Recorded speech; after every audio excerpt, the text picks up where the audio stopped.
হঠাৎ একটি সিন দেখে আরশাদ ছলকে উঠল। গরম কফি ছিটকে পড়ল তার হাতে। এলিনা এবং আরিফকে চুম্বনরত অবস্থায় দেখে হতবাক সে। ভিডিওটিতে স্পষ্ট দেখা যাচ্ছে আরিফ নিজেকে সরিয়ে আনলেও এলিনা স্বেচ্ছায় আরিফকে কাছে টেনেছে। আরশাদ ঢোক গেল। এ তো সাংঘাতিক ব্যাপার। ভালোবাসাতে বাধা নেই, কিন্তু এদের সম্পর্কে অনেক দিক বেদিক জড়িত। খুশবু আরশাদের বাহু চেপে ধরে আতঙ্কিত নয়নে তাকায় তার পানে। আরশাদ কফির মগটা রেখে উঠে দাঁড়ায়। কতক্ষণ পায়চারি করে চলে যায় আরিফের কাছে। আরিফ তখন বন্ধুদের সাথে গ্রুপ কলে ব্যস্ত। ভিডিও কলে হেসে হেসে কথা বলছে ছেলেটা। প্রতিবারের মতো আরশাদ আজ আর অনুমতি নিয়ে প্রবেশ করলো না, সরাসরি চলে এলো ভাইয়ের কক্ষে। হঠাৎ আরশাদকে দেখে অবাক হলো আরিফ। ব্রো কিছু বলবে? ফোন রাখো। 5 মিনিট সময় দাও। 5 সেকেন্ডও দিতে পারবো না। আরশাদের কড়া জবাবে আরিফ দ্রুত কল কাটে। কি হয়েছে? তোমাকে চিন্তিত লাগছে কেন? এলিনাকে পছন্দ করো তা আমি জানি। এলিনা কি তোমাকে পছন্দ করে? হঠাৎ এসব কথা কেন? অ্যালনের বিয়ের ডান্সে তোমরা কি করেছিলে? সজ্ঞান করেছিলে? এলিনা ডান্স শেষ করার পরেও মাতা ছিল, আমার ঠিকঠাক মনে আছে। তাহলে তোমরা? বুকের ভেতরটা প্রবলভাবে কেঁপে উঠল আরিফের। গলাটা কেমন বেঁধে গেল আচমকা। আরশাদ জানলো কি করে? ব্রো প্লিজ, ভুল বোঝো না, ওটা অ্যাক্সিডেন্ট ছিল। সিরিয়াসলি? ভিডিওতে স্পষ্ট দেখা যাচ্ছে দুজনকেই। বাই দ্য ওয়ে, এলিনা এর পরেও তোমাকে কিছু জানিয়েছে? সে তার ভুল বুঝতে পেরে অনুতপ্ত, ব্যাস এটুকুই। আর কোনো কথা হয়নি আমাদেরও। ও যে মাতাল হয়েছিল এসব ঘোরেই হয়েছিল। তুমি কি এলিনাকে চাও? এলিনা আমাকে চায় না। সেদিনের পর থেকে এলিনা আমাকে এড়িয়ে যাচ্ছে। অনেকবার কথা বলার চেষ্টাও করেছিলাম। শোনো, এলিনা খ্রিস্টান, আমরা মুসলমান। এলিনার বাবার পক্ষে পরিবারের কেউ আমাদের পছন্দ করে না, সেটা নিশ্চয়ই তোমার অজানা নয়। আমি জানি, আমি নিজেকে বুঝিয়েছি। আমার এলিনার দিকে ঝুঁকে পড়া বোকামি ছাড়া কিছুই নয়। এলিনার বাবার বন্ধুর ছেলে সাথে আন্টি চান তার বিয়ে দিতে। সেদিন আমাকে ছেলের ছবি দেখিয়েছে। তোমরা যদি দুজনের অনুভূতি সম্মান জানাও, তবে আমি একটা ব্যবস্থা করব। আমি নিজেকে বুঝিয়েছি শুধু শুধু আমাদের পারিবারিক সম্পর্কটা নষ্ট হবে। আমি চাই না এই সম্পর্কে জড়াতে। এলিনা? তার সাথে আমি কথা বলবো। আরশাদ দ্বিতীয়বার কথা বলার আগ্রহ পেল না। আরিফের পিঠে হাত বুলিয়ে চলে গেল তৎক্ষণাৎ। আর জনের জন্মদিন পার্টিতে আরিফ, আরশাদ এবং খুশবুকে ইনভাইট করা হলেও আরশাদ খুশবুকে নিয়ে পার্টিতে গেল না। জনের মতিগতি তার মোটেও ভালো লাগে না। তাছাড়া খুশবুকে নিয়ে জনের এত আগ্রহ কিসের? যতবার খুশবুকে সে দেখেছে বিভিন্নভাবে নানান ইঙ্গিতে কথা বলেছে। জন্মদিনের পার্টি শেষে বন্ধুরা সবাই মিলে নাইট ক্লাবে যাবে বলে সিদ্ধান্ত নিয়েছে। আর জনের বন্ধুরাও আছে। সব মিলিয়ে প্রায় 20 জনের দল তারা। পার্টির সবকিছু বুঝে শুনে সমাপ্ত জানিয়ে ক্লাবে আসবে বলল জন। তাই জনের বন্ধুরা সবাই নিজ নিজ গাড়ি নিয়ে ক্লাবে রওনা হলো। আরশাদ তখন ওয়াইনের গ্লাস হাতে মাত্র চুমুক বসালো। কডি জনকে উদ্দেশ্য করে বলে, আজ রাতটা কি আমাদের দেবে নাকি সুন্দরীদের দেবে? অবশ্যই সুন্দরীদের। নারীর সঙ্গ ছাড়া কি রাতের মজা আছে? তোমার গার্লফ্রেন্ডকে নিয়ে আসো। সে নেই, পরিবারের সাথে শহরের বাইরে গেছে। লিবিয়ানে যাবো কবে? খুব শীঘ্রই। আরশাদ আর চোখে তাকালো কডির পানে। তার বন্ধুরা সব অ্যাডভান্স। ভাগ্যিস এসবে সে সাহস করেনি। অবশ্য তার সাহস করার সাধ্য নেই। ইমরান ইহসান এবং আফরোজ জানলে তাকে বাড়ি ছাড়া করবে। সে তার ফ্লুজিতেই মগ্ন। ফ্লুজির কথা ভাবতেই মনটা কেমন আনচান করে। মেয়েটাকে জড়িয়ে ধরলে একটু শান্তি লাগতো। আরিফের অন্যমনস্ক ভাবটা জনের চোখ এড়ায় না। সুযোগ্য সময় এসছে। আরশাদকে আজ রাতেই সত্যটা জানাতে হবে। জন আরিফের দিকে তাকিয়ে বলে, আবির, তোমার গার্লফ্রেন্ড আনোনি কেন? গার্লফ্রেন্ড? কেন এলি না? দুজনকে সেদিন বেশ লাগছিল।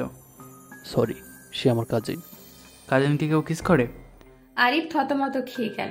আরশাদ জবাব দেওয়ার আগেই জন ফোড়ন কেটে বলে, শোনো, এলিনা ভালো মেয়ে। সমাজ থাকতে এলিনাকে স্বীকৃতি দাও, না হলে আরশাদের মতো তোমার কপালও কলকার চুটবে। শেষোক্ত বাক্যটি আরশাদের কানে বজ্রধ্বনির ন্যায় পতিত হলো। ওয়াইনের গ্লাসটা রেখে উঠে দাঁড়ালো আরশাদ। ডিলান, আরিফ সহ বাকিরা এই কথার জন্য মোটেও প্রস্তুত ছিল না। জন যে এই মুহূর্তে এমন কথা বলবে স্বপ্নেও ভাবেনি তারা। আরশাদ স্থির চোখে তাকালো জনের পানে। কি বললে তুমি? ইওর প্রোজি ইজ এ কলকার।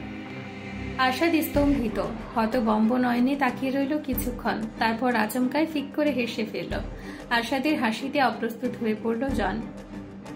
সারাদিন কি মাথায় এসব ঘুরে? আজকাল সবাইকে কি এক কাতারে নামিয়ে এনেছ? সাবধান করছে, আমার বউকে নিয়ে বাজে কথা আমি বরদাস্ত করবো না। আরশাদ, তুমি অত বোকা ছেলে? হ্যাঁ, বোকা ছেলে বলেই তোমার কথা এখনো শুনে যাচ্ছে। তোমার ফৌজি কলকার, এটা তো মিথ্যা নয়। আমি কক্সবাজার তার সাথে ছিলাম, আমার কাছে প্রমাণ আছে। আরশাদ রেগে গেল, তেড়ে এসে জোর খাটিয়ে ঘুষি দিল জনের নাকে। ভাগ্যক্রমে জন সরে গেল। অবশ্যই এই ঝড়ের জন্য প্রস্তুত ছিল জন। ডিলান আরশাদকে চেপে ধরল এবং শান্ত করতে চাইল বারবার, কিন্তু আরশাদ কি শান্ত হওয়ার পাত্র? তার স্ত্রীকে নিয়ে বাজে কথা উঠেছে, সে কি করে পারবে শান্ত হতে? জন তার কাছে থাকা সকল ছবি আরশাদকে দেখালো। আরশাদ চুপচাপ দেখল সব। তার ফ্লুজির শরীরের সহিত অন্য পুরুষের শরীর মিশে এই মুহূর্তে তার দাঁড়িয়ে থাকার জো নেই। শরীরের সমস্ত শক্তি এই মুহূর্তে এসে ফুরিয়ে গেছে। আরশাদ বসে পড়ল চেয়ারে। ভাইয়ের ভেঙে পড়া অস্বস্তি দেখে আরিফ পাশে দাঁড়ালো। এলোন আরশাদকে আশ্বাস দিয়ে বলে, মেয়েটা তোমাকে ঠকালো আরশাদ, তুমি কি বুঝতে পারলে না? এখন সময় আছে সবটা স্পারো বা ওস্পার করো। আরশাদের ভেঙে পড়া দেখে জন যেন সফল হলো। যদিও এতে একদিকে আরশাদের ভালো চাইল জন, তার ভাষ্যমতে সে চায় না আরশাদ ঠকে যাক। জন আরিফের দিকে তাকিয়ে কঠোরভাবে বলে, আবির, তুমি তো সবটা জানো, কেন জানালে না আরশাদকে? আরিফ আরশাদের চোখে চোখ রেখে থমকে গেল। প্রতি উত্তর করার আগে আরশাদ তার দিকে তাকিয়ে স্থির চোখে বলে, আরিফ, ফ্লুসি এমন বিশ্বাস করো? না। কেন বিশ্বাস করো না তুমি? কেন বিশ্বাস করে না আরিফ? এর সঠিক উত্তর সে নিজেও জানে না। তার ভাবনা, চিন্তায়, ধারণায় এইটুকুই বুঝে ফ্লুজি এমন মেয়ে হতেই পারে না। আরিফের নীরবতা মানতে পারল না আরশাদ।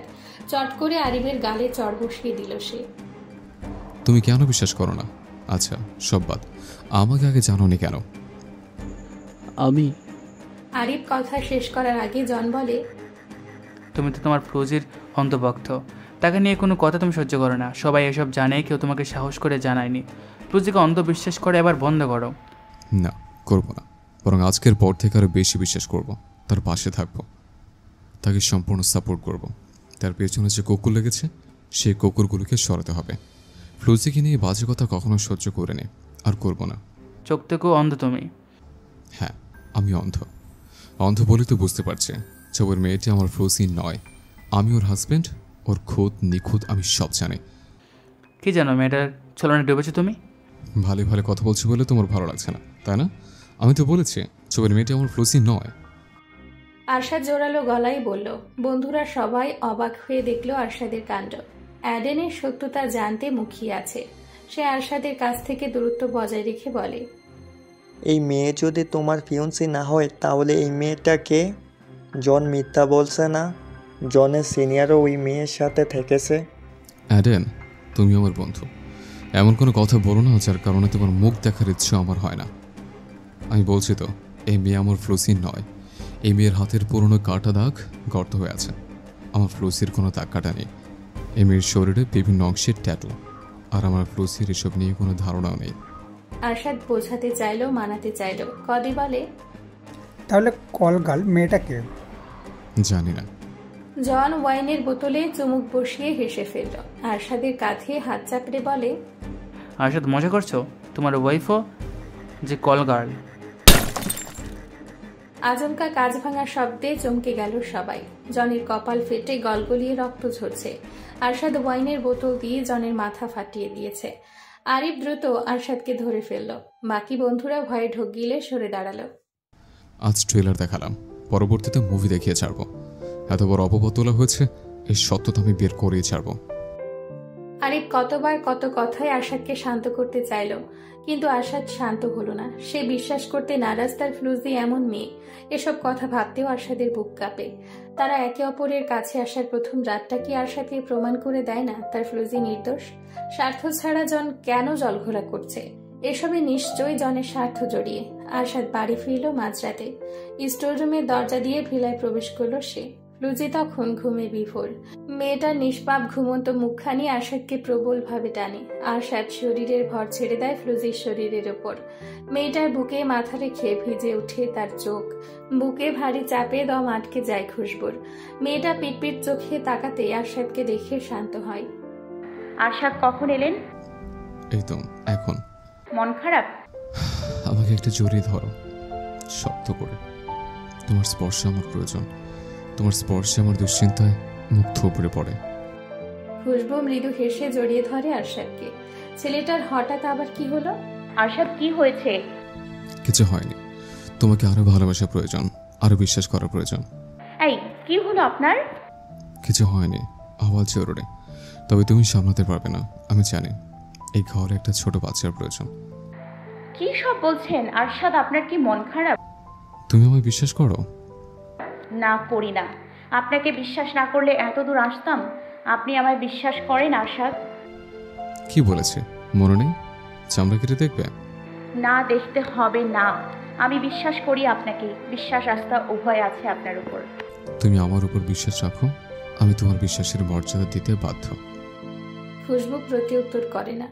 আরশাদের চুলে হাত বোলাতে বলাতে চিন্তার দুয়ারে হুমড়ি খেয়ে পড়ল সে। ভীষণ ভয় নিয়ে আজ কফি বানালো খুশবু। আরশাদ যদি দেখতো খুশবু চুলা জ্বালিয়েছে, তবে সুনামি মুহূর্তেই তার উপর দিয়ে বয়ে যেত। গতকাল আরশাদের কি হয়েছে কে জানে। ছেলেটা কেমন কাতর ছিল। সকাল 10টা বেজে গেল, অথচ আরশাদের ঘুম ভাঙার নাম নেই। কফি মগ হাতে বিছানার কোনায় বসলো খুশবু। আরশাদ, শুনছেন?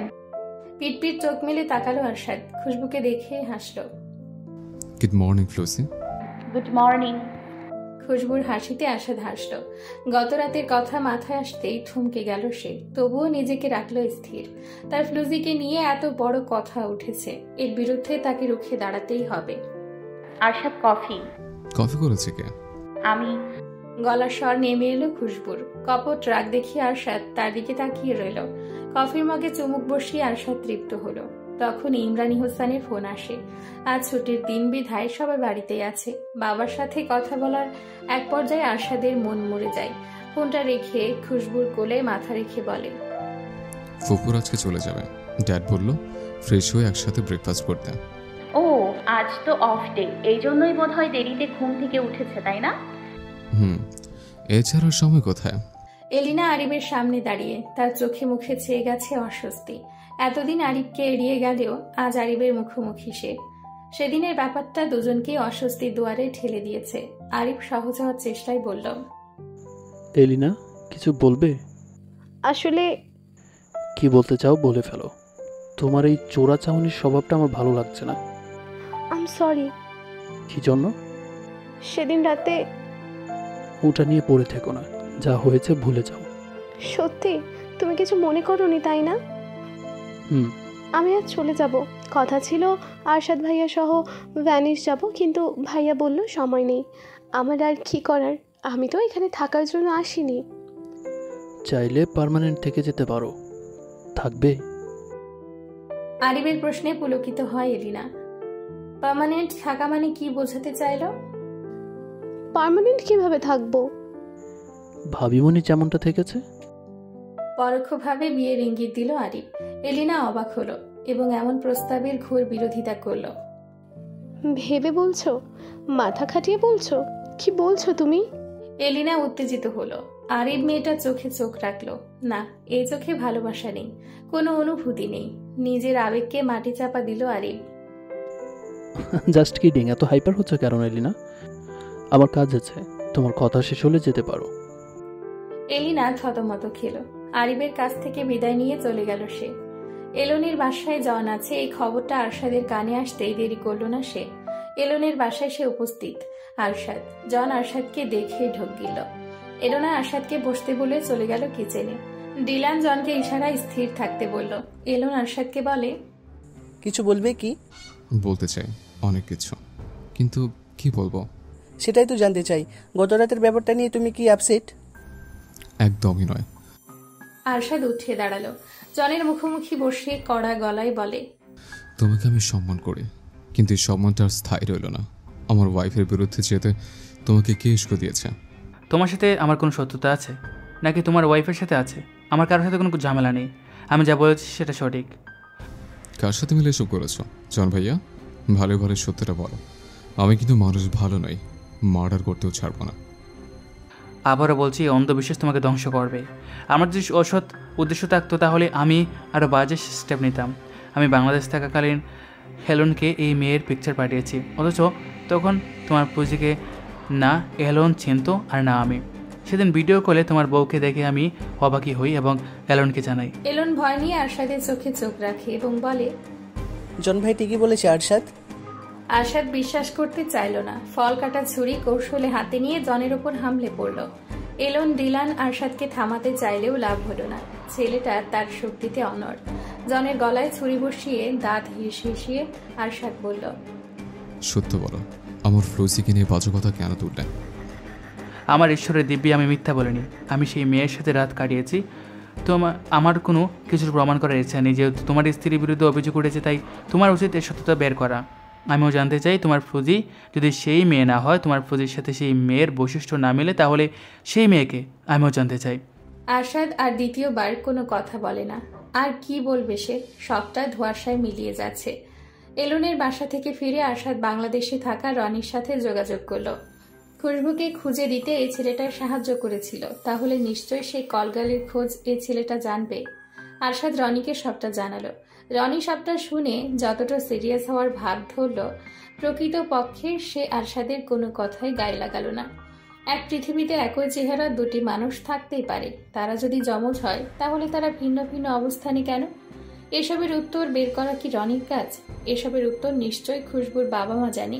তাদের না জানিয়ে এসব জটিল কেস মীমাংসা করা বোকামি ছাড়া কিছুই নয়।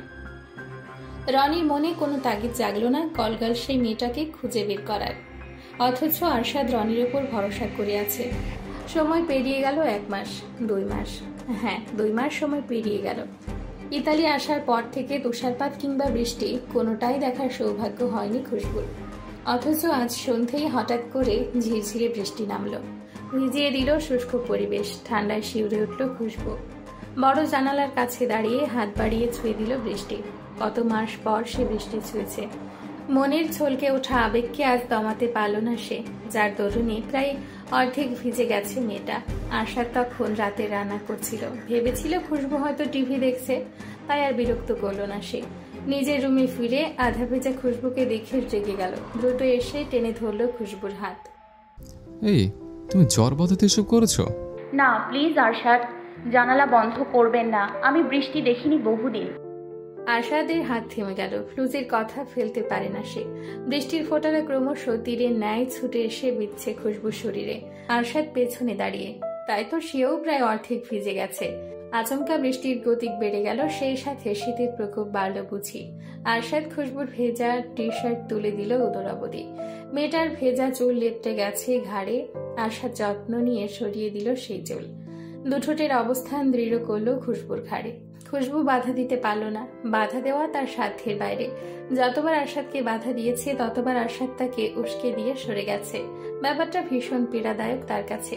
তাই আরশাদ যতবার ভালোবাসার আলিঙ্গনে কাছে রেখেছে, ফিরিয়ে দেয়নি সে। বৃষ্টির ফোঁটারা লাগামহীন ছুটছে, মৃদু বাতাসে গায়ে কাটা দিল খুশবুর। শীতে কাঁপতে কাঁপতে জানালা বন্ধ করতে চাইলে আরশাদ নিচ থেকে বন্ধ করে। ভেজা শরীর গুটিয়ে মেয়েটা দাঁড়িয়ে রয় এক পাশে। আরশাদ হাসে, ঠোঁটে ঠোঁট ছুঁয়ে দেয় তার ফ্লুজি। আর ভিজবে? ঠান্ডা লাগছে। লাগুক, আমি আছি তো। আপনি থাকলে কি হবে? সব কথা বুঝিয়ে বলতে হবে? হ্যাঁ জানতো, আপনার যত বাজে কথা। যাবে কোথায়? সে তো উষ্ণতার লোভে আমার কাছে আসবে।